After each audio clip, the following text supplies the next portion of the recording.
Good morning and welcome to this Thursday, October 22nd version of From Sunrise to Sunset with Pastor Gene.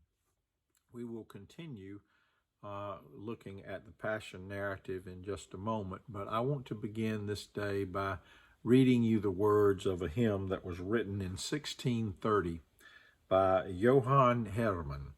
And I first heard this song sung in York Chapel when I was a divinity school student at Duke, and I was standing beside of the director of field education, B. Maurice Ritchie, and the way he sang it was with such conviction that it's just stuck with me all these years and been one of my favorite Lenten hymns of all time. And these are the words. Ah, holy Jesus, how hast thou offended, that we to judge thee have in hate pretended, by foes derided, by thine own rejected, O most afflicted. Who was the guilty? Who brought this upon thee? Alas, my treason, Jesus, hath undone thee. 'Twas I, Lord Jesus, I it was denied thee, I crucified thee. Lo the good shepherd, for the sheep is offered. The slave hath sinned, and the son hath suffered. For our atonement, while we nothing heeded, God interceded. For me, kind Jesus, was thy incarnation, thy mortal sorrow, and thy life's oblation, thy death of anguish and thy bitter passion for my salvation. Therefore, kind Jesus, since I cannot pay thee, I do adore thee and will ever pray thee. Think on thy pity and thy love unswerving, not my deserving. The passage today is Matthew 26 through the close of the chapter in verse 75. And here Jesus is before the high priest.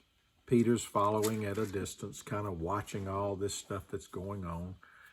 And they're trying to give a reason at this nighttime trial, which, by the way, is against Jewish law. You don't have a trial of somebody at night. Things done at night are said to be evil. That's why, according to the law, you can't do these things at night. And yet, that's exactly what happens here. And they want to know if Jesus, they have witnesses come forward and they say, this fella said, I'm able to destroy the temple of God and build it in 3 days. Of course, they're taking words and twisting it around like politicians do to make their point and to get you to go against somebody else. Jesus was talking about the temple of his own body. They thought he was talking about that sacred building that meant so much to them, as if the sacred building could save them. Sacred building has not saved a single soul. The only salvation that's ever come to us by anybody or anything has been through what Christ did on that cross, just like he said he did. And these people were lying. They were lying to the high priests.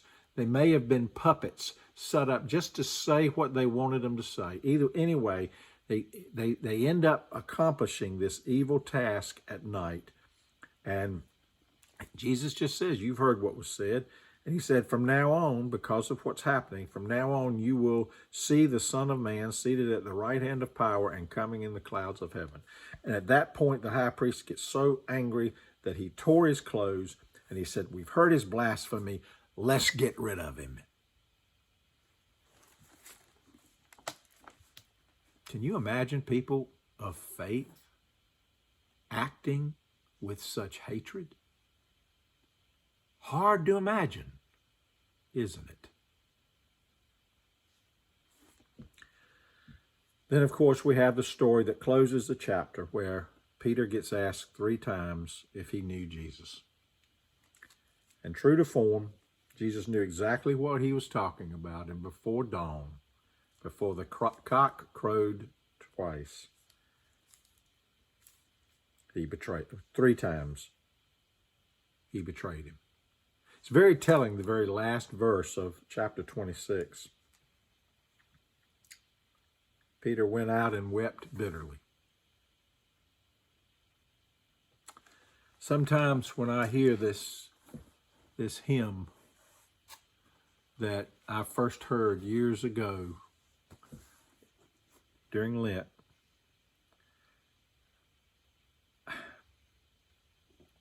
it makes me weep, even now, to think about it. Who was the guilty? Who brought this upon thee? Alas, my treason, Jesus hath undone thee. 'Twas I, Lord Jesus. I it was denied thee. I crucified thee. From sunrise to sunset, let us take responsibility for our own sins and give those sins over to Jesus so that he, through his atonement, can forgive us and make us whole.